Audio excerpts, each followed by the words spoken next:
Degree second semester BS Sociology Module 4 Contemporary Social Issues.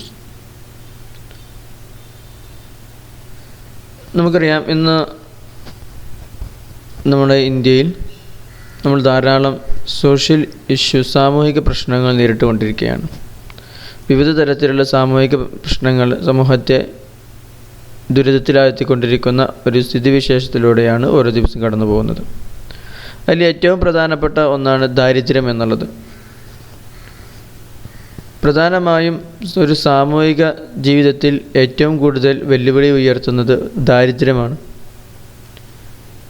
അതുകൊണ്ട് തന്നെ നമ്മൾ ഈ മൊഡ്യൂളിൽ കാര്യമായി ചർച്ച ചെയ്യുന്നത് സ്ട്രക്ചറൽ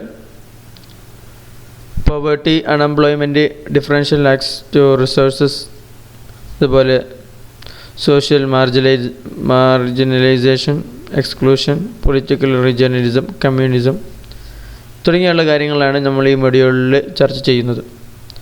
ആദ്യമായി നമ്മൾ പറയുന്നത് സ്ട്രക്ചറൽ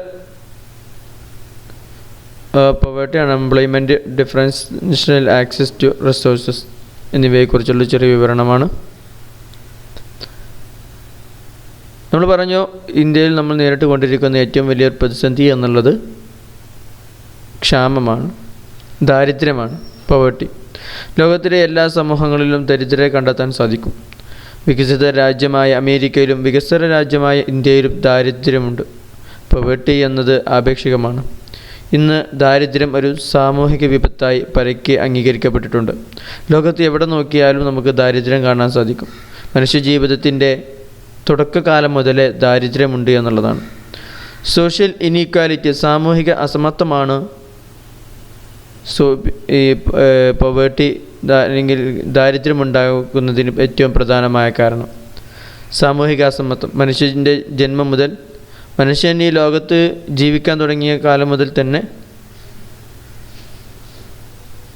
ഇവിടെ ദാരിദ്ര്യം ഉണ്ടായിട്ടുണ്ട് എന്നുള്ളതാണ്. സോഷ്യൽ ഇനീക്വാലിറ്റിയാണ് ഇതിന് ഏറ്റവും വലിയ കാരണം.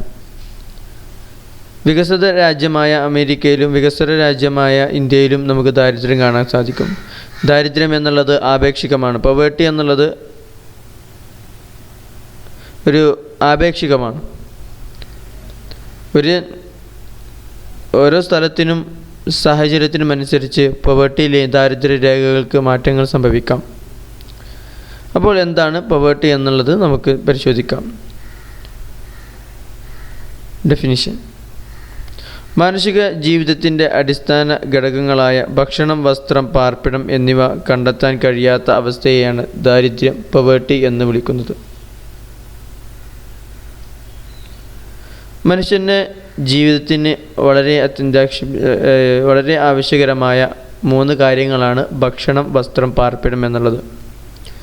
ഈ 3 തൻ്റെ ജീവിതത്തിന് ആവശ്യമായ ഭക്ഷണം, വസ്ത്രം, പാർപ്പിടം എന്നിവ കണ്ടെത്താൻ കഴിയാത്തൊരു സാഹചര്യം ഒരു വ്യക്തിക്കുണ്ടെങ്കിൽ അയാൾക്ക് ദാരിദ്ര്യമുണ്ട് എന്ന് നമുക്ക് പറയാം. ഇന്ന് നമുക്കറിയാം, ഒരുപാട് ചേരി പ്രദേശങ്ങളിലും മറ്റും ജീവിക്കുന്ന നമ്മുടെ ഇന്ത്യയിൽ ഒരു വലിയ ജനസമൂഹം തന്നെ ദാരിദ്ര്യത്തിലാണ്. ഈ ഒരു അവസ്ഥയെയാണ് നമ്മൾ ദാരിദ്ര്യം എന്നുകൊണ്ട് ഉദ്ദേശിക്കുന്നത്. പോവേർട്ടി ലൈൻ, ദാരിദ്ര്യ രേഖ. നമുക്ക് ഒരുപാട് പ്രാവശ്യം നമ്മൾ പല സമയങ്ങളിലും കേട്ടിട്ടുള്ളതാണ് ദാരിദ്ര്യ രേഖ എന്നുള്ളത്. എന്നാൽ എന്താണ് ദാരിദ്ര്യ രേഖ? മനുഷ്യൻ്റെ അടിസ്ഥാന ആവശ്യങ്ങൾ നിറവേറ്റാൻ ആവശ്യമായ മിനിമം ലെവൽ ഓഫ് ഇൻകം, കുറഞ്ഞ വരുമാനത്തെയാണ് പോവേർട്ടി ലൈൻ എന്ന് പറയുന്നത്. നമ്മൾ ഒരു വ്യക്തിക്ക് ഈ അവൻ്റെ അടിസ്ഥാനമായ എല്ലാ ആവശ്യങ്ങളും നിറവേറ്റാൻ എത്രയാണോ അവന് വരുമാനമുള്ളത്, ആവശ്യമായ വരുമാനം എത്രയാണോ അതാണ് പോവേർട്ടി ലൈൻ. ഒരു വ്യക്തിക്ക് ആവശ്യമായ വരുമാനം കിട്ടുന്നില്ല എങ്കിൽ അവൻ പോവേർട്ടി ലൈനിന് താഴെയാണ്. അതിലധികം ഒരാൾ സമ്പാദിക്കുന്നുവെങ്കിൽ അവൻ പോവേർട്ടി ലൈനിന് മുകളിലാണ്. അത് ആസൂത്രണ കമ്മീഷൻ്റെ അഭിപ്രായത്തിൽ അത് ഗ്രാമപ്രദേശങ്ങളിൽ ഒരു മനുഷ്യൻ്റെ ഒരു ദിവസത്തേക്ക് 2400 കലോറിയും നഗരപ്രദേശങ്ങളിൽ 2100 കലോറിയുമാണ്. വിവിധ കണക്കുകളും മറ്റും പരിശോധിച്ച് ഒരു വ്യക്തിക്ക് ഒരു ദിവസം ജീവിക്കാൻ ആവശ്യമായത് എത്രയാണ് എന്ന് കണക്കാക്കി ആസൂത്രണ കമ്മീഷൻ്റെ കണക്ക് പ്രകാരം ഒരു ആവറേജ് ഒരു വ്യക്തിക്ക് ആവശ്യമായ കലോറി എന്നുള്ളത് ഗ്രാമപ്രദേശങ്ങളിലാണെങ്കിൽ 2400 കലോറിയാണ്, നഗരപ്രദേശങ്ങളിൽ 2100 കലോറിയുമാണ്. അപ്പോൾ ഒരാൾക്ക് 2400 കലോറി സമ്പാദിക്കാൻ ഒരാൾക്ക് സാധിക്കുമെങ്കിൽ, അല്ലെങ്കിൽ അതിന് മുകളിൽ സമ്പാദിക്കാൻ സാധിക്കുമെങ്കിൽ അത് പവേർട്ടി ലൈനിന് മുകളിലാണ്. അതല്ല, ഒരാളുടെ സമ്പാദ്യം അതിൻ്റെ അത്രത്തോളം എത്തുന്നില്ല എങ്കിൽ അവൻ പവേർട്ടി ലൈനിൽ താഴെയാണ്, അഥവാ അവൻ ദരിദ്രനാണ് എന്ന് നമുക്ക് അവനെക്കുറിച്ച് പറയാം. പ്രധാനമായും രണ്ട് തരത്തിൽ പവേർട്ടികളുണ്ട്. ഒന്ന് absolute and relative poverty. Poverty നമുക്ക് രണ്ടായി തരംതിരിക്കാം. അബ്സല്യൂട്ട് പവേർട്ടി എന്നാൽ മനുഷ്യൻ്റെ അടിസ്ഥാന ആവശ്യങ്ങൾ നിറവേറ്റാൻ ആവശ്യമായ വരുമാനത്തെക്കാളും കുറഞ്ഞ വരുമാനത്തെയാണ് അബ്സല്യൂട്ട് പവേർട്ടി എന്ന് പറയുന്നത്. ഇതിനെ തന്നെ നമുക്ക് സബ്സിസ്റ്റൻസ് പവേർട്ടി എന്നും വിളിക്കാം. ഒരു വ്യക്തിക്ക് ജീവിക്കാൻ ആവശ്യമായ അവൻ്റെ ഏറ്റവും അടിസ്ഥാന ആവശ്യങ്ങൾ നിറവേറ്റുന്നതിനുള്ള വരുമാനം അവന് ഇല്ല എങ്കിൽ അങ്ങനെയുള്ള ദാരിദ്ര്യത്തെയാണ് അബ്സല്യൂട്ട് പവേർട്ടി എന്ന് പറയുന്നത്. ലോകത്ത് എവിടെയാണെങ്കിലും അവന് ജീവിക്കാൻ ആവശ്യമായത് സമ്പാദിക്കാൻ കഴിയുന്നില്ല എങ്കിലാണ് അബ്സല്യൂട്ട് പവേർട്ടി. എന്നാൽ റിലേറ്റീവ് പവേർട്ടി എന്ന് പറഞ്ഞാൽ ശരാശരി വരുമാനത്തെക്കാളും കുറഞ്ഞ വരുമാനമുള്ള അവസ്ഥയാണ് റിലേറ്റീവ് പവേർട്ടി എന്ന് പറയുന്നത്. അത് സന്ദർഭ സാഹചര്യങ്ങൾക്ക് അനുസരിച്ച് മാറാം, രാജ്യങ്ങൾക്കും രാഷ്ട്രങ്ങൾക്കനുസരിച്ച് മാറാം. റിലേറ്റീവ് പവേർട്ടി എന്നുള്ളത് അഥവാ ചുറ്റുമുള്ള ആളുകളുടെ മൊത്തം ഒരു ശരാശരി വരുമാനത്തിൻ്റെ താഴെയാണ് ഒരാളുടെ വരുമാനമെങ്കിൽ അവന് റിലേറ്റീവ് പവേർട്ടിയുടെ പരിധിയിൽ വരുന്നതാണ്. എന്നാൽ അബ്സല്യൂട്ട് പവേർട്ടി എന്ന് പറഞ്ഞാൽ അടിസ്ഥാന ആവശ്യങ്ങൾ പോലും നിറവേറ്റാൻ കഴിയാത്ത ഒരവസ്ഥയാണ് അബ്സല്യൂട്ട് പവേർട്ടി എന്നുള്ളതുകൊണ്ട് ഉദ്ദേശിക്കുന്നത്. റിലേറ്റീവ് പവേർട്ടി രാജ്യങ്ങൾക്കും രാഷ്ട്രങ്ങൾക്കും വ്യക്തികൾക്കും ജീവിക്കുന്ന സന്ദർഭ സാഹചര്യങ്ങൾക്കൊക്കെ അനുസരിച്ച് മാറുന്നതാണ്. Cause of poverty. എന്തൊക്കെയാണ് ദാരിദ്ര്യത്തിൻ്റെ കാരണങ്ങൾ? ഒന്ന്, വിദ്യാഭ്യാസമില്ലായ്മ, ലാക്ക് ഓഫ് എഡ്യൂക്കേഷൻ. വിദ്യാഭ്യാസമില്ലായ്മയാണ് ഏറ്റവും വലിയ ദാരിദ്ര്യത്തിൻ്റെ ഏറ്റവും വലിയ പ്രധാന കാരണം. കാരണം കാലം മാറുന്നതിനനുസരിച്ച് ടെക്നോളജിയിലും മറ്റും ഒരുപാട് പുതിയ അറിവുകളും മറ്റും വരുമ്പോൾ ഈ വിദ്യാഭ്യാസമില്ലായ്മ കൊണ്ടാണ് ഒരുവിധം ആളുകൾക്കൊന്നും ജോലി ലഭിക്കാതെ വരുന്നതും ദാരിദ്ര്യമുണ്ടായിത്തീരുന്നതുമൊക്കെ. വിദ്യാഭ്യാസമില്ലായ്മയാണ് ദാരിദ്ര്യം വർദ്ധിക്കാൻ ഏറ്റവും കൂടുതൽ കാരണമായി തീരുന്ന ഒന്ന്. നമുക്കറിയാം, ടെക്നോളജിയുടെ ഉപയോഗമാണ് ഇന്ന് ലോകത്തെ നിയന്ത്രിച്ചു കൊണ്ടിരിക്കുന്നത്.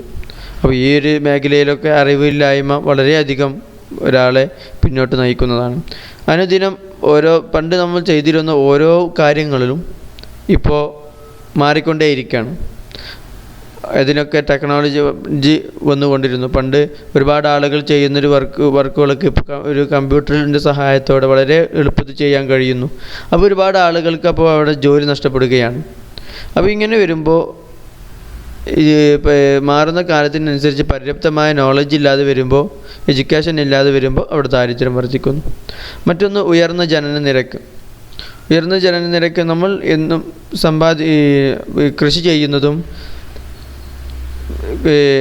നമ്മൾ സമ്പാദിക്കുന്നതൊക്കെ ജോലിയും എംപ്ലോയ്മെൻറ്റൊക്കെ ഒരേ റേഷ്യോയിൽ പോകുന്ന സമയത്ത് ഉയർന്ന ജനനനിരക്ക് വരുമ്പോൾ അത് സ്വാഭാവികമായും അവരുടെ ദാരിദ്ര്യം ഉണ്ടായിത്തീരും. കാരണം 10 ആൾക്കുള്ള ഭക്ഷണം 20 ആളുകളിലേക്ക് എത്തുമ്പോൾ അവിടെ തികയാതെ വരുന്നൊരു സാഹചര്യം ഉണ്ടായിത്തീരും. അതാണ് ഉയർന്ന ജനനനിരക്ക്. അപ്പോൾ കാലം മാറുന്നതിനനുസരിച്ച്, അല്ലെങ്കിൽ ജനനനിരക്ക് കൂടുന്നതിനനുസരിച്ച് തൊഴിലവസരങ്ങൾ കൂട്ടുകയും പുതിയ ആളുകൾക്ക് തൊഴിലവസരങ്ങൾ സൃഷ്ടിച്ചു കൊടുക്കുകയും വേണം. എന്നാലേ ഈ ഒരു പ്രശ്നത്തിന് പരിഹാരം നമുക്ക് കാണാൻ സാധിക്കുകയുള്ളൂ. സാമൂഹിക അഴിമതി എന്നുള്ളതാണ്. ഈ സാമൂഹിക അസമത്വം മൂലമുണ്ടായിത്തീരുന്ന സാമൂഹിക അഴിമതികളൊക്കെയാണ് മൂന്നാമത്തെ ഒരു കാരണം. മറ്റൊന്ന്, രാഷ്ട്രീയ സാമ്പത്തിക അസ്ഥിരത. രാഷ്ട്രീയമായും സാമ്പത്തികമായുമുള്ള ഒരു അസ്ഥിരത, എപ്പോഴും പല പ്രശ്നങ്ങൾ വരുമ്പോൾ അങ്ങോട്ടും ഇങ്ങോട്ടും മാറുന്ന സാമ്പത്തിക വ്യവസ്ഥ കാരണമാണ് മറ്റൊരു കാരണം. പാരമ്പര്യ കാർഷിക വ്യവസ്ഥ. ഇപ്പോഴും പല ആളുകളും ആ പഴയ പാരമ്പര്യ കാർഷിക വ്യവസ്ഥയാണ് പിന്തുടരുന്നത്. കാലങ്ങൾ മാറി, പോപ്പുലേഷൻ കൂടി. അപ്പോൾ പണ്ടത്തെ ആ കൃഷി രീതിയിൽ നിന്നും മാറി പുതിയ ടെക്നോളജികൾ പരീക്ഷിച്ച് പുതിയ കൃഷി രീതികൾ പരീക്ഷിച്ച് വിജയിക്കേണ്ട ഈ സന്ദർഭ സാഹചര്യത്തിലും പഴയ ഒരു മെത്തേഡ് ഉപയോഗിക്കുന്ന പാരമ്പര്യ കാർഷിക വ്യവസ്ഥകളാണ് മറ്റൊരു ദാരിദ്ര്യത്തിൻ്റെ മറ്റൊരു പ്രധാന കാരണം എന്നുള്ളത്. നമുക്കറിയാം, ഇന്ന് പുതിയ ടെക്നോളജി പ്രകാരം കുറഞ്ഞ സമയത്തിനുള്ളിൽ കൂടുതൽ പ്രൊഡക്ഷൻ ഉണ്ടാകുന്ന പലവിധ ടെക്നോളജികൾ ഇന്ന് കണ്ടെത്തിയിട്ടുണ്ട്.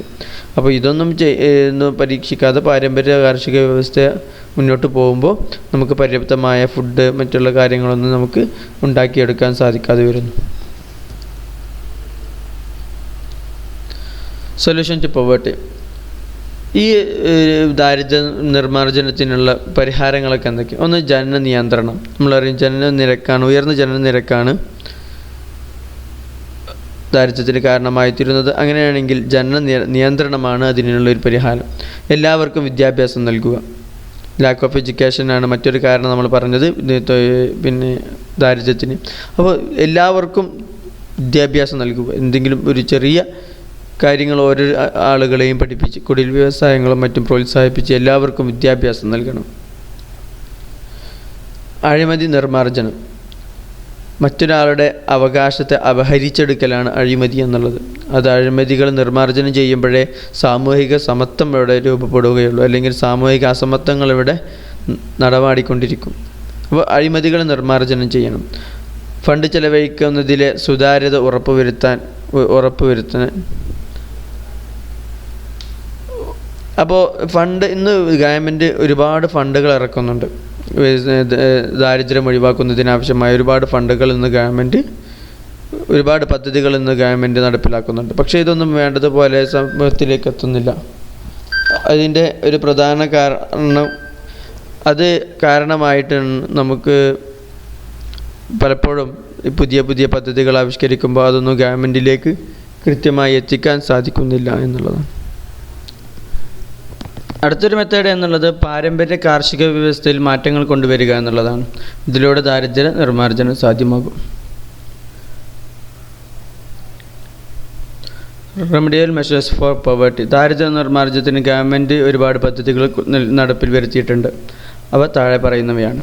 നമ്മൾ തൊട്ട് മുമ്പ് പറഞ്ഞു, ഗവൺമെൻറ്റിൻ്റെ പദ്ധതികളും ദാരിദ്ര്യ നിർമ്മാർജ്ജനത്തിനായിട്ട് വന്നിട്ടുണ്ട്. അതിൽ ഏറ്റവും പ്രധാനപ്പെട്ട ഒന്നാണ് 5 ഇയർ പ്ലാൻ, പഞ്ചവത്സര പദ്ധതികൾ. അതേപോലെ prime minister's Rozgar Yojana, rural employment generating programme, national food work programme, rural housing scheme തുടങ്ങിയുള്ള ദാരിദ്ര്യ നിർമ്മാർജ്ജനത്തിനായി ഗവൺമെൻറ് കൊണ്ടുവന്നിട്ടുള്ള പദ്ധതികളാണ്. അൺഎംപ്ലോയ്മെൻറ്റ് എന്ന് പറഞ്ഞു കഴിഞ്ഞാൽ തൊഴിലില്ലായ്മയാണ്. ഒരാൾക്ക് ജോലി ചെയ്യാൻ താല്പര്യമുണ്ടായിരിക്കുക, അയാൾക്ക് ജോലി ചെയ്യാൻ സാധിക്കാതെ വരുന്നതിനെയാണ് തൊഴിലില്ലായ്മ എന്നുള്ളത് കൊണ്ട് ഉദ്ദേശിക്കുന്നത്. Unemployment is a state of work for a മോർഫസ് and willing to work that is a and in addition to involuntary and not voluntary. ജോലി ചെയ്യാൻ താല്പര്യവും യോഗ്യതയും ഉള്ള വ്യക്തികൾക്ക് അനുയോജ്യമായ ജോലി ലഭിക്കാത്ത സാഹചര്യത്തെയാണ് അൺഎംപ്ലോയ്മെൻറ്റ് എന്ന് പറയുന്നത്. ഒരാൾക്ക് ജോലി ചെയ്യാൻ കഴിവും അതിനുള്ള സാഹചര്യവുമുണ്ട്, പക്ഷേ ജോലി ലഭിക്കുന്നില്ല. അതിനാണ് അൺഎംപ്ലോയ്മെൻറ്റ് എന്ന് പറയുന്നത്. Types of unemployment. ധാരാളം വിവിധ തരത്തിലുള്ള അൺഎംപ്ലോയ്മെൻറ്റുകളുണ്ട്.